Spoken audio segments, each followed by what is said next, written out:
காவல்துறையினருக்கான பொங்கல் பதக்கங்களை தமிழ்நாடு அரசு அறிவித்திருக்கிறது. அண்மை செய்தியை பார்க்கிறோம்.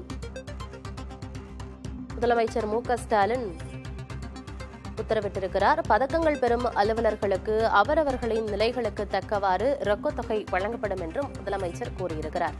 சிறப்பு பதக்க அணிவகுப்பு விழாவில் முதலமைச்சரின் கையொப்பத்துடன் கூடிய பதக்கச் சுருள் வழங்கப்படும் என்றும் கூறப்பட்டுள்ளது. விவரங்களோடு செய்தியாளர் ரமேஷ் இணைந்திருக்கிறார். ரமேஷ், காவல்துறையினருக்கான பொங்கல் பதக்கங்கள் அறிவிக்கப்பட்டிருக்கு, விவரம் என்ன? ஆண்டுதோறும் இந்த பொங்கல் திருநாளை ஒட்டி 3186 தமிழக காவல்துறை மற்றும் சீருடை பணியாளர்களுக்கான இந்த அறிவிப்பு வழங்கப்பட்டிருக்கிறது. அது மட்டும் இல்லாமல் பாத்தீங்கன்னா இந்த ஆண்டுதோறும் அறிவிக்கக்கூடிய அந்த முழு விவரம் தீயணைப்பு மற்றும் மீட்பு பணிகள் துறையில் முன்னணி தீயணைப்போர், எந்திர கம்பியர் போட்டி, தீயணைப்போர் போட்டி, தரம் உயர்த்தப்பட்ட எந்திர கம்பியர் ஓட்டி மற்றும் தீயணைப்போர் என கிட்டத்தட்ட பல்வேறு நிலைகளில் இந்த பதக்கங்கள் அறிவிக்கப்பட்டிருக்கிறது.